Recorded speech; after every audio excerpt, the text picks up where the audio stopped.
I'm Corbett Wall with DV Auction, here with your feeder flash for Tuesday, June the 21st, brought to you in part by Beaver County Stockyards in Beaver, Oklahoma, right there on the eastern end of no man's land.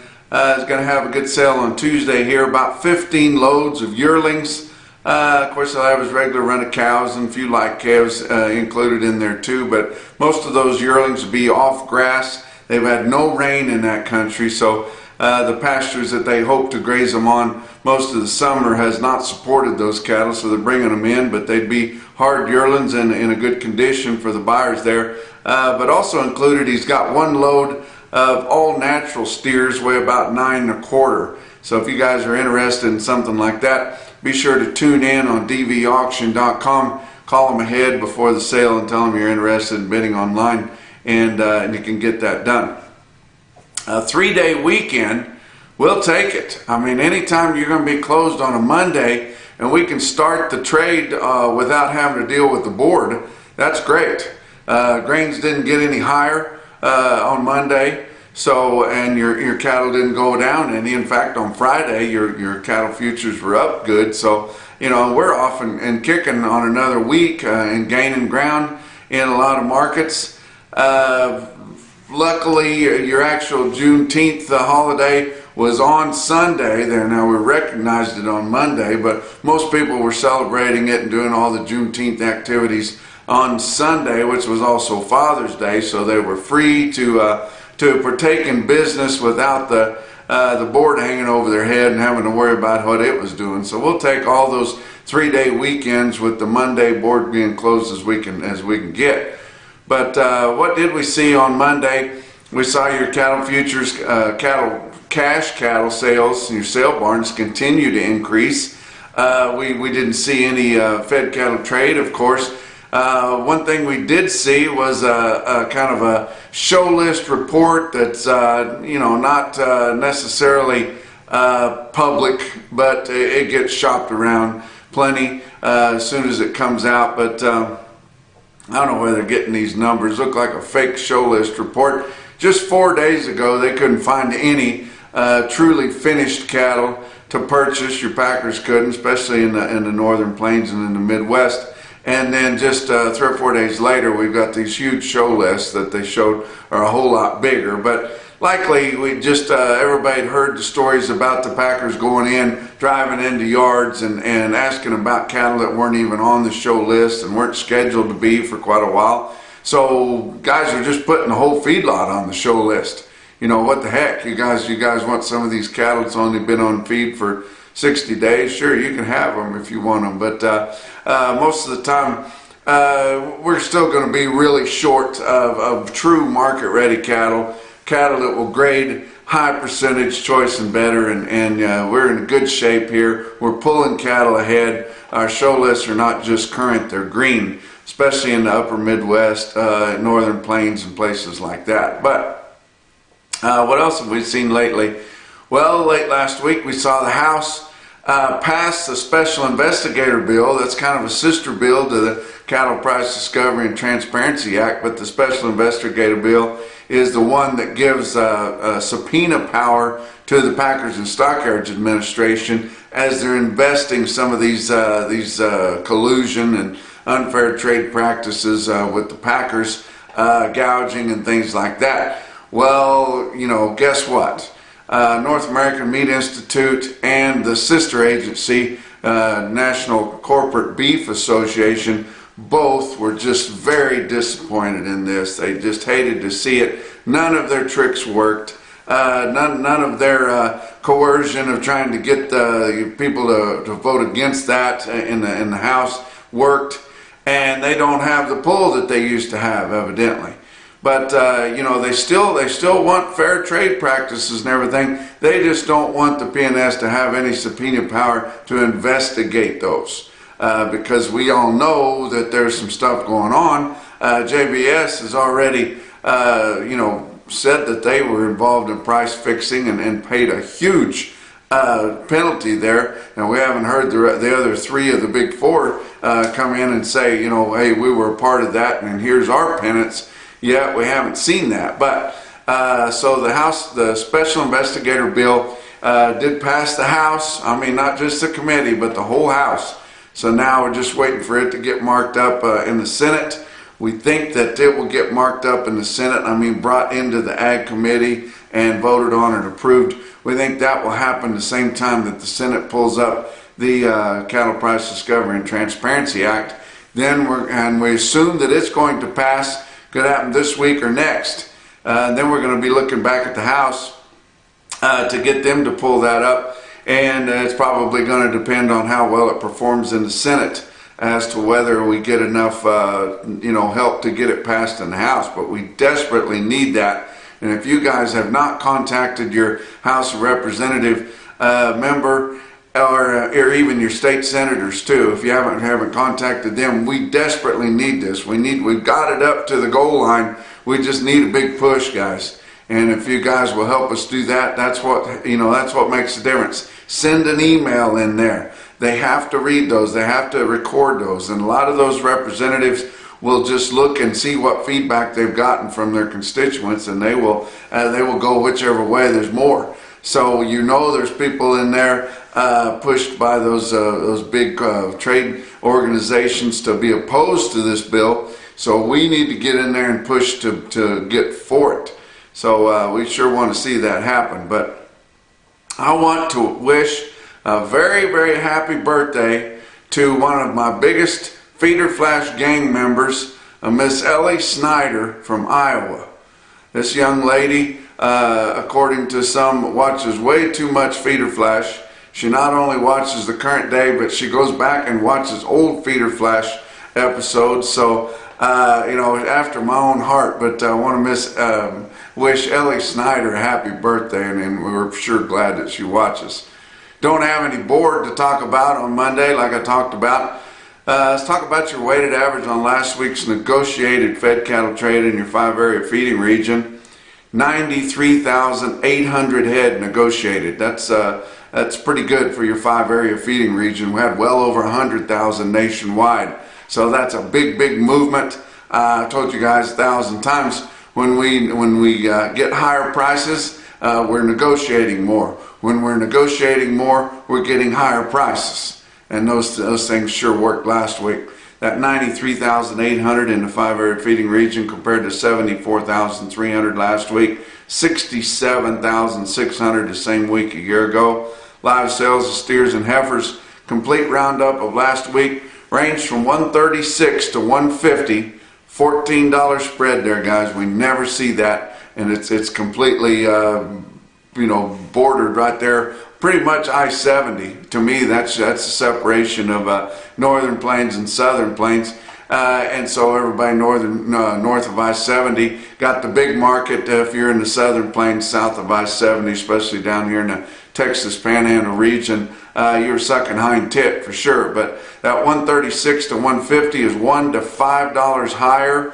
That 150 was a stick out deal to a regional, I know, but it was paid, it was quoted, it did print. There was 185 head that sold at 150, but over 2,400 sold at 149 and better. So that's a pretty good market there, guys.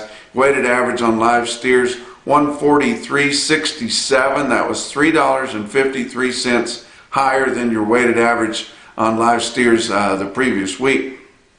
Dress sales, steers and heifers last week ranged from 223 to 236. So we typically have kind of a wide spread. Of course, it's a bigger number, so it's going to be a smaller percent, but only a $13 spread in our dress sales. Of course, we don't sell many dress cattle in the southern plains. Few of those in the high regions of Kansas, which I really consider to be the northern plains too. But 223 to 236 was $1 to $6 higher. Weighted average on dress steers, 229.73. Up $3.70 from the previous week's weighted average on dress steers. Nationwide negotiated trade, 107,100 head. It's been a while since we've been over 100, and that makes us feel like we're actually doing something when we sell over 100,000 head nationwide. Now, I've told you many times, back in the middle 90s, whenever I worked at the USDA Market News Office in Amarillo, collecting sales in the Texas Panhandle region, we would always reach 100,000 negotiated sales just in Texas Panhandle, eastern New Mexico and the Oklahoma Panhandle there. But times have changed, but we're trying to preserve what little negotiated trade we still have and keep it from slipping completely away. But 107,100 negotiated nationwide is pretty decent. Negotiated grid total to be 47,800.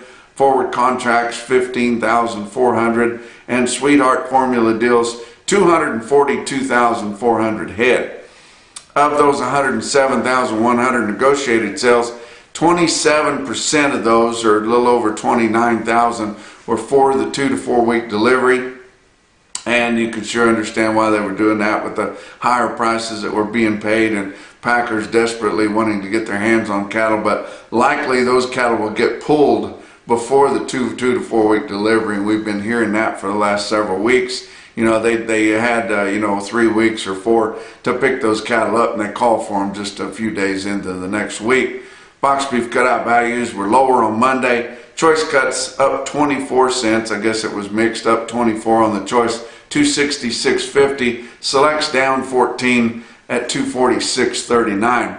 Talk about what else is going on. I'll be heading down South Texas here on Tuesday, and Wednesday and Thursday both. I'm going to be at the Independent Cattlemen's Association of Texas convention in San Marcos, Texas. I was down there last year. I'm going back again this year on Wednesday afternoon. I will be giving a presentation on marketing, heavily on the Cattle Price Discovery and Transparency Act.